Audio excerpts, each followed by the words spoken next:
kami ratusan orang dari berbagai daerah kabupaten sekitar kawasan Danau Toba, yakni Kabupaten Simalungun, Kabupaten Toba, Kabupaten Tapanuli Utara, Kabupaten Humbahas, dan Kabupaten Samosir, melakukan aksi damai menuntut agar pemerintah segera mencabut izin konsesi PT Toba Pulp Lestari. Aksi damai dimulai dari Bundaran Tugu DI Panjaitan Balige hingga kantor Bupati Toba yang tergabung dalam aliansi Gerak Tutup TPL.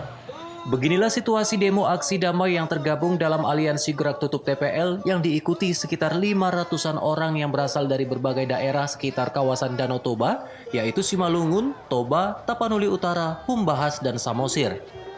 Pada saat yang sama, Dirjen Kementerian Lingkungan Hidup dan Kehutanan sedang melakukan kunjungan kerja ke Kabupaten Toba dalam rangka identifikasi masyarakat hukum adat dan verifikasi tanah masyarakat adat dan calon hutan adat, yang dihadiri oleh Bupati Tapanuli Utara Nixon Nababan dan Wakil Bupati Kabupaten Toba Tony Simanjuntak, serta para kepala desa sekawasan Danau Toba.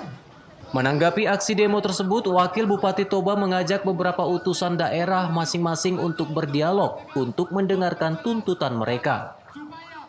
Dalam pertemuannya tersebut, Bupati Tapanuli Utara Nixon Nababan didampingi Wakil Bupati Toba mengatakan, pemerintah Kabupaten Toba dan Tapanuli Utara sudah mengeluarkan perda yang menjadi acuan Kementerian Kehutanan untuk verifikasi dan akan segera menjadi perbuk untuk sejumlah wilayah yang telah diusulkan pemerintah daerah untuk dibebaskan. Toba, kemudian Taput itu sudah mengeluarkan perda. Dan kita tadi diskusi dengan Kementerian Kehutanan yang hari ini kita rapat, agar perda itu segera menjadi juga acuan dari Kementerian Kehutanan. Ya, itu kan perda itu masih sifatnya umum. Ya. Kemudian kita segera ini akan susun menjadi sebuah peraturan bupati yang tentu ada jukdis di situ di dalam. Artinya seperti pesan Bapak Presiden Joko Widodo juga bahwa yang menjadi hak rakyat harus dikembalikan. Itu harus kita susun. Apa yang sudah diusulkan oleh ini sebenarnya itu pemerintah daerah itu mereka turun untuk memverifikasi. Tapi tadi tim-tim untuk memverifikasi itu ada dari pusat, ada dari provinsi, ada dari kabupaten, ada dari pemerintahan desa, dan ada juga tadi di situ LSM.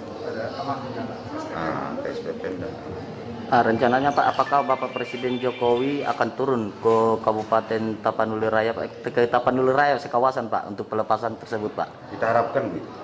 Kita harapkan begitu. Baik, terima kasih pada kesempatan ini. Tadi kami permohonan maaf, kami terlambat untuk menerima gerakan dari TPL karena pada saat ini juga di lantai 4 Balai Data kita sedang rapat tentang verifikasi, identifikasi dan verifikasi hutan adat yang dihadiri oleh langsung Dirjen SKL, ketua tim terpadu, semua yang hadir pada saat ini yang untuk masalah tanah adat, dan juga hadir Bapak Bupati Taput Dr. Andes Nixon menyampaikan. Sementara itu, Koordinator Aksi Aliansi Gerak Tutup TPL Jontono Tarihoran menjelaskan, mereka menuntut supaya pemerintah berpihak kepada rakyat, di mana selama 30 tahun PT TPL sudah membuat rakyat menderita pemukulan dan kekerasan serta perampasan tanah adat mereka.